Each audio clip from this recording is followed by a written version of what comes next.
you asked. The Speaker, and by the way, Speaker Gunn provides invaluable leadership to the state of Mississippi, and I just appreciate the position that he is in so much. Many people may not realize how talented of a leader he is. But he and I have sat down. Well, before you go any further, sure. I think he's pretty talented in bringing both sides, including the side that is in a distinct minority, a definite minority, but to keep them at the table and to keep them pretty much, as I guess I could say satisfied as they can be. That is true. He has done a good job over the years, and will continue to do a good job of including everyone that wants to be included. If you're not there just to show out, you really want to be included. We may not agree on all the political issues, but you're going to be treated with respect under Speaker Gunn's leadership, and you will be your talents will be used if you want them to be used. Yeah, there's no doubt about that. We're going to – so back to where I kind of interrupted you. What can we expect to see taxation-wise, tax-wise? I know there's going to be a bill that's going to be coming back. It's probably going to get referred to you about people wanting to get wine shipped to their house. A lot of people think maybe we should do away with the ABC altogether, and maybe we should do something, streamline it in a different way. Kind of some archaic things like that, some different things that are going on like that. What do you expect coming your way? Let me comment on that. I'm glad you brought that up. One of the things that we have began looking at, and we're going to look at everything. We're going to keep an open mind. The ABC division, it brings in a lot of revenue for the state of Mississippi, but we've got to have an open mind as to, is it the best way? Is it the best system? And those are questions that need to constantly be asked and monitored. One thing that I know is popular, you just raised it, is I've had people ask me all the time, why can't we have some wine shipped to us here in Mississippi? Mm-hmm. That is something we're going to look at. The political reality of it is we may not have the votes to pass it. And so that's something that we're going to look at. A potential compromise that I've been kicking around a little bit is to allow people to have wine shipped directly to their local package store. Right. There have been some security concerns about who signs for it. You don't want a case of wine showing up and your 14-year-old gets it and goes and hides it under his bed. That wouldn't be a good thing. So we've got to figure out how to do that. And one thing we've come up with is how about having it sent directly to your package stores. The package stores can then charge a small handling fee and collect the state's taxes.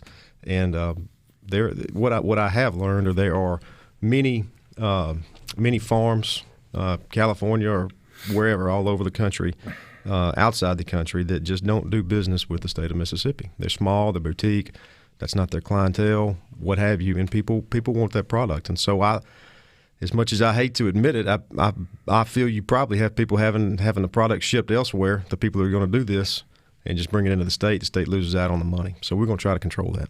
Well, I think you're right. I mean, there's no theorizing about this. That's right. It happens. Sure. No doubt.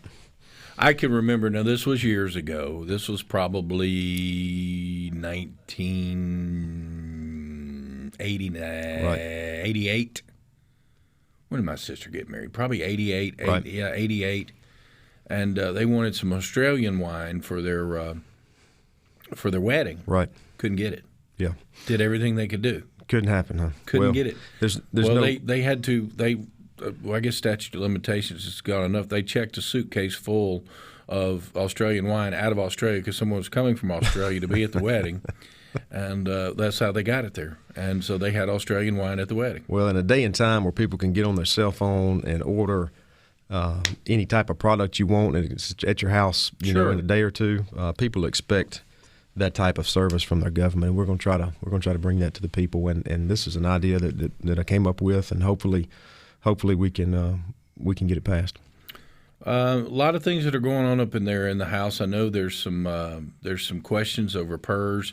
I don't know if this is something I can go with you about. You and I didn't get to set a roadmap because you kind of got here right before we got on the air, but sure. Maybe we can talk about that. I know that the Speaker's concerned about some double dipping with PERS and some things like that with some members of his own party. So I could only imagine what the media would be saying if these were Democrats. But they're they're having enough field day with it as well. Yep. Of course, the media is already having a field day today right now as they're wondering if all these committee assignments like Kevin Horan and Nick Bain are just paybacks. This is all, speculation that this is all paybacks because they switched, and that's the only reason let me comment why they on switched. Well, we're about to run out of time. I want to get to that, Okay, so let's pick good. that back up, That'll work. back up. I was just commenting on the leftist media that we do have here in the state of Mississippi, much like we have on the national basis. Trey Lamar is here with us. He's up there around, you Senatobia, ain't you? Senatobia. Tate County. He's a chief from Magnolia Heights, as a matter of fact. There you go. Up there around that area, Lafayette, Tate County, Republican up there. He now serves as Ways and Means Chairman, and we'll talk with him when we come back. The JT Show, we've got more for you coming up after this.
You're listening to The JT Show. You should feel a sense of shame. That's how you know you're doing it right. The JT Show with JT and Rhino on SuperTalk, Mississippi.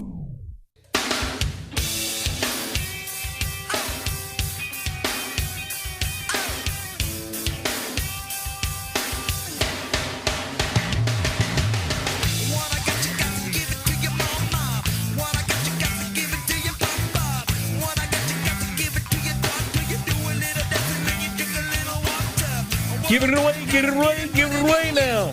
I can't even do it like he does it, Rhino. Hey, well, you got it here today. Trey Lamar up in the middle of the house here with us. Not in the middle of the House of Representatives, but in the middle of the house here at SuperTalk. He is the new chairman of Ways and Means, and we're ready to go. Media's having a little bit of fun right now with 4 members. They're all Republicans. Speaker is basically going along a attorney general opinion, not by Lynn Fitch, but by former attorney general Jim Hood, that is saying that you can't double dip. You can't double dip and do this.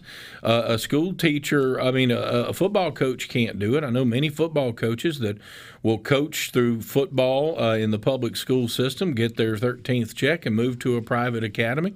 Nothing wrong with that. But unfortunately, we have people that are trying to do it on the backside in the legislature, which is almost kind of a double whammy because the legislature not only gets PERS, but they get the special legislative retirement package. So this has kind of caused a stir. I could only imagine if these 4 were Democrats, the media would be falling over backwards over themselves trying to turn this into some partisan thing, but that's strictly not it. Well, I'm glad we don't have to go down that route. This is not a complicated issue, and the media has really not covered this fairly, but more than that, they haven't covered it accurately. At the end of the day, any first-year law student knows that an attorney general's opinion does not trump a clear statute, and there is, in my opinion, a very clear statute that just says they can't do what they have requested to do. And if we can have that debate. Speaker Gunn is looking out for the taxpayers, and I appreciate him doing that. He should, but at the end of the day, until the law was changed, which file a bill, change the law if that's what we want to do. That's how it's got to work. You can't just ignore the law, which is essentially what the legislature was asked to do.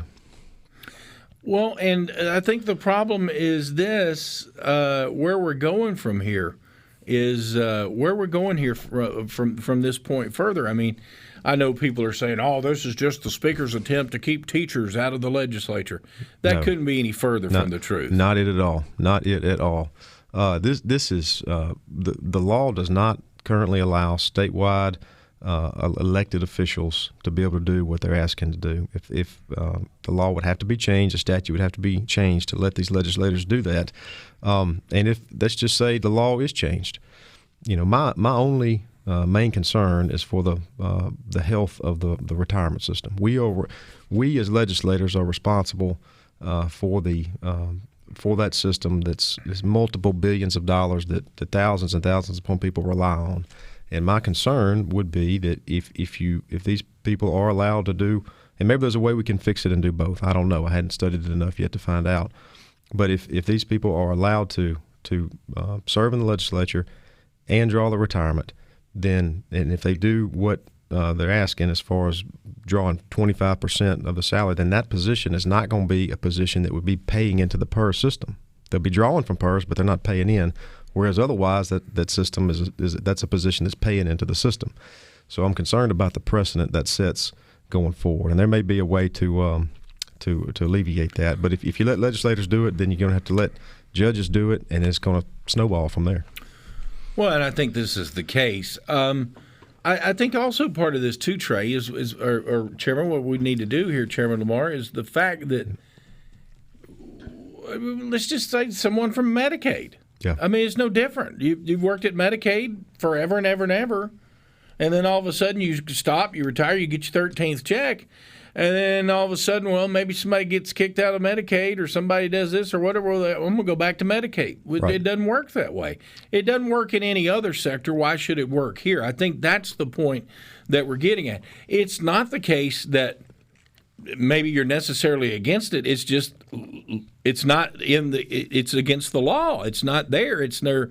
Am I correct? There's no regulation that says you can do that. You can't do it. I know that there's some legislation that some people are pending out there that want to give teachers the ability to go back into the public schools if they're willing to do it in some of the higher risk areas and do some different things like that. I don't know if that's going to include PERS with that or not. But, folks, let's face it right now. PERS was on shaky ground 20 years ago. It's still on shaky ground right now, like many other public employment retirement systems all over the country. Well, it's not funded the way last time I looked at it, it was around, this is an approximate number, around 65% funded. Now, we're not about to run out of money tomorrow. The actuaries and the people who monitor those sorts of things will look at it, and we get regular updates on that. It's better than it was, but it's not where it needs to be, in my opinion. So the concern, if you start letting positions that would otherwise be paying into the system, which is what supports the system financially, if you let those positions now be occupied with somebody who's not paying into the system, that's my greatest concern as far as that affects the retirement system. No doubt about it. When we're talking about that. It has become quite an issue. It is an issue that is something, of course, the media's looking for anything they can get out of y'all right now. A lot of people are speculating that these chairmanships are rewards, that they're a reward for Kevin Horan, that this is a reward for Angela Cockerham. Of course, she served last year, or last term. This is a reward for Nick Bain. I actually look at it as a very smart move by the representatives who've decided, guess what? And it's just like Nick Bain said, I'm tired of sitting on the sidelines. I want to get in here and be a part of the process. And I think it's brilliant on their part, and the very idea to think that the speaker would sit there and hold this as some kind of carrot on a string for these members to leave the Democrat Party to come over to the Republican Party. I just don't see Philip Gunn being that kind of person. Well, it shows the strength of Speaker Gunn's leadership and his abilities as far as just being a dynamic leader for the state, because what he's done with Representative Cockerham, Representative Bain, and Representative Horan is he's taken the people that are some of the most talented people we have, and the most talented people in those particular fields that they're being asked to serve, and he's put them at those chairmanships, and I certainly appreciate that. That is what is best for the people of Mississippi, and Philip Gunn has just put the best people there that he could to serve. And I'll tell you, Kevin Horan, Nick Bain, good friends of mine, and they'll do really, really well in their position. Kevin Horan he's going to be like tackling a gorilla for a while, but he'll get there. He knows the criminal law probably better than anybody at the Capitol, and he's a talented attorney, and he will do a really good job at corrections. Obviously, corrections is the big elephant in the room right now. They're laying all this at the feet of Tate Reeves right now. And, in fact, I saw a cartoon that, Phil Bryant had a big present, said, oh, here, I forgot to give you this. And it's a big, nasty monster coming out of the president, and it's corrections. Corrections didn't get broken yesterday. It's had problems for a while. Yes. Obviously, Unit 31 was shuttered many, many years ago. Because of the ACLU and some of these other groups that are fixing to jump in here and pounce. Obviously, we've got problems. We've known that. We've known it for a while. And it's something that's going to have to be dealt with. And it's not going to be pretty. It's not going to be pretty. It does have to be dealt with. I'm sensitive to what's going on there. I had a family in my district that lost a family member this week. One of the latest this week's is from Tate County, and we've got to get a hold of it. And I support Governor Reeves fully in the interim leadership pick, and then as he does what I understand will be a national search for a new person to lead our corrections agency, and whatever we can do to get that, from a legislative standpoint, to get that system back up and going where it needs to be, we will support that fully. Money's not just the answer either, is it? No. Leadership goes a long way. Certainly money, some of those conditions just need to be improved, and that you can't do that without money. So money is going to be part of it, but key, strong leadership in that area is crucial. We're here with the chairman of Ways and Means is with us, and we continue to talk with him. It's Trey Lamar. and we will continue to visit with him. If you got time, I don't know, y'all in recess, you got to get back. What do you No, gotta we're do? good. Yeah, I'll be here. I'm headed I'm happy home. to talk with you. I got some legal work at my law office in Senatobia waiting on me, but I'm here as long as you need Oh, me. y'all turned her loose today, huh? Yeah, we're going home. Save a day for the backside, huh? That's right. All right, well, hang out with us then. We'll talk about that. I was hoping to get Bain in here tomorrow. He's probably already headed to Corinth as well. Yeah. We'll have to catch him maybe next week. I'm sure he'd be glad to. Oh, I know. Good guy and ready to go. Hey, we're glad you're here today. Love to talk to you. If you'd like to say hello, you can join us. It's easy. You can do it on the C Spire text line. More on the way for you coming up.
Hey, do you have an opinion on something you heard from JT or Rhino? Go ahead, grab your phone and text it to them. You can text at 601-879-4395. 601-879-4395. The JT Show on Super Talk, Mississippi.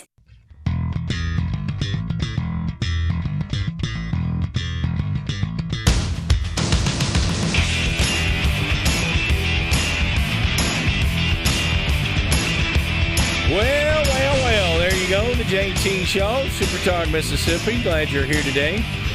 We roll through it here on a Thursday as we continue here with Chairman Trey Lamar with the House Ways and Means. Is new chairman there, and we're ready to go. And we're ready to work with you. Obviously, a few committees were announced prior to today. Representative John Reed continues with chairman of appropriations, you obviously with Ways and Means, and a couple of other ones out there. You got that one. Obviously, to finish with that, Jody Steverson will be your vice chair, if I'm correct on that, right? That is correct. And Jody is he's a good guy. He's a good friend of mine. I trust him. And he will do a good job at vice chair there. I really look forward to working with him. He does a great job for the people he represents. Mm-hmm. Angela Cockerham gets switched over to Judd A. As we said, Nick Bain into Judd B. And obviously there might be some criminal justice reform that goes through there. I think that's a calf might need to get relicked on there. Yeah, I don't think we licked on it once a year or so ago, and it didn't go quite far enough. So I think we need to continue to look at that. There's another elephant in the room. Obviously, we know. I think Medicaid expansion is DOA, especially after the Supreme Court is kind of slow played that a little bit as far as Obamacare, which is nothing more. That is what Medicaid expansion is. Medical marijuana. Oh, my Lord. Here we go. Mississippi Department of Health has come out adamantly against this because they're the ones that are going to have to administer it. Well, to administer something like that in this initiative and referendum, while it makes everybody feel warm and fuzzy and good, the Department of Health will handle it. Well, they have to have money to handle it. That's right. Easier said than done. Right. So how can, is there anything that can be done legislatively, or y'all will have to do something legislatively if this thing passes, right? That's my understanding, and we're still trying to. This is a constitutional amendment. For those who may not understand how that works, there's been enough signatures gathered. I believe it's over 100,000 from what I've been told by the supporters to have this placed on the ballot. It'll be on the ballot in November of this year for the people to vote in favor or not of it. But this is not your typical constitutional amendment. My understanding is it is long, wordy.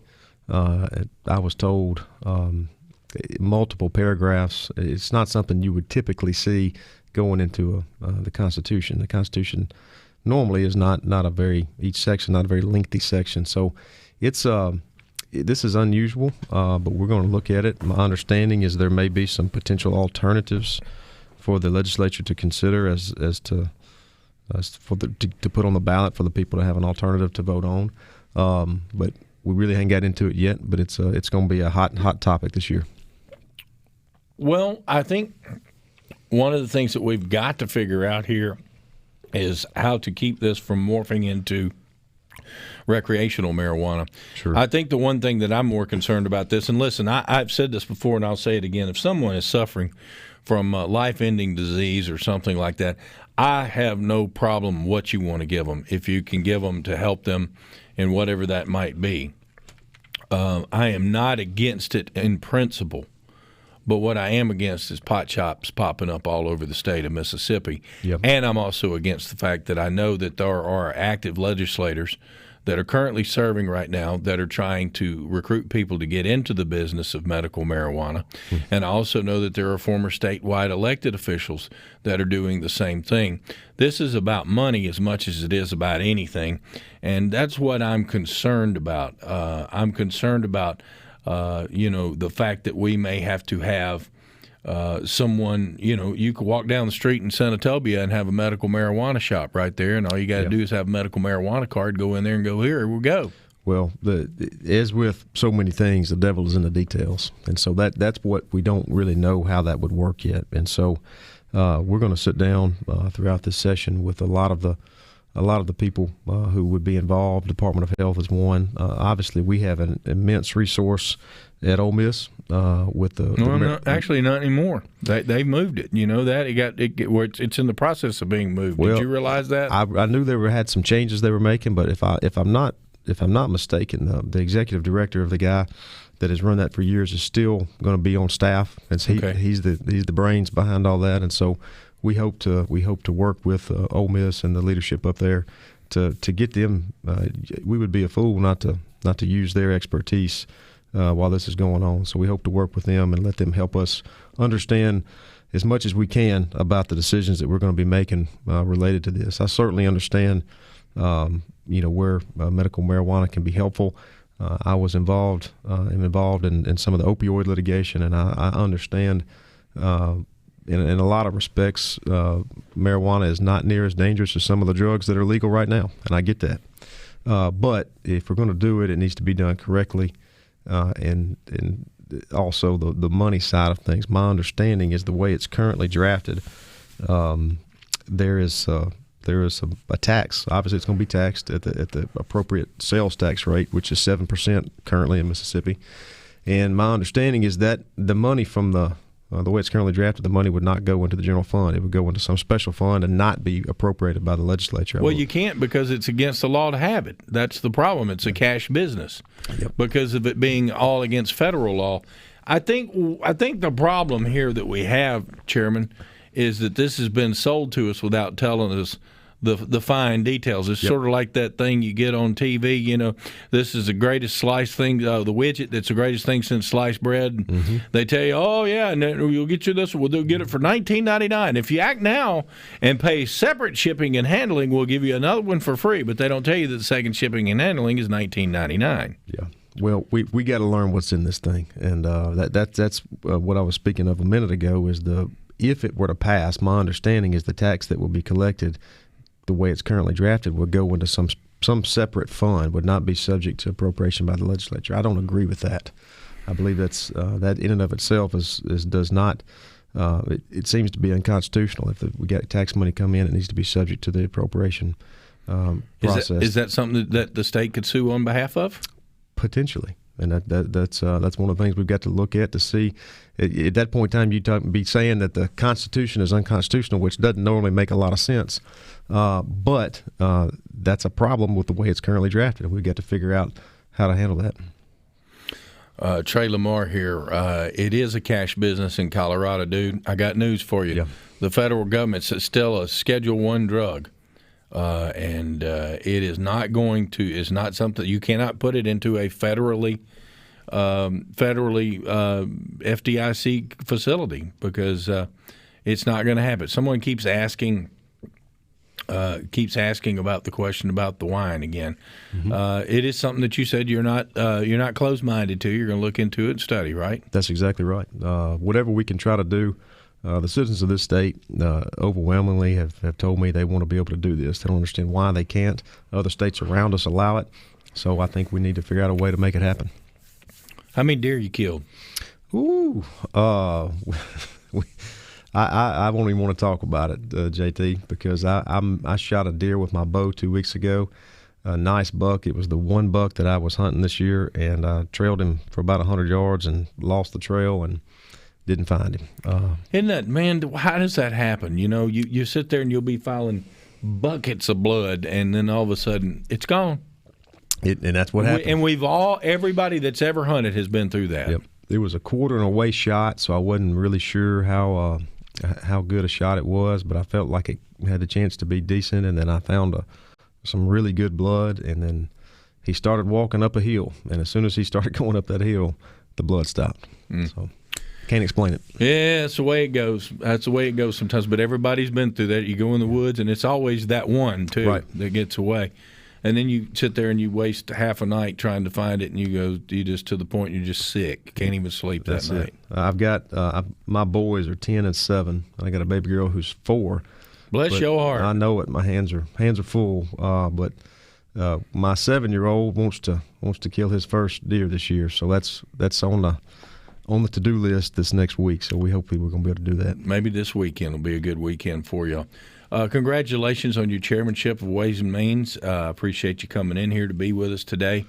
It's always a pleasure to have you here, and I know you're serving the folks up there in Tate and Lafayette County very well, and to give them the tenure and the leadership that they're going to have.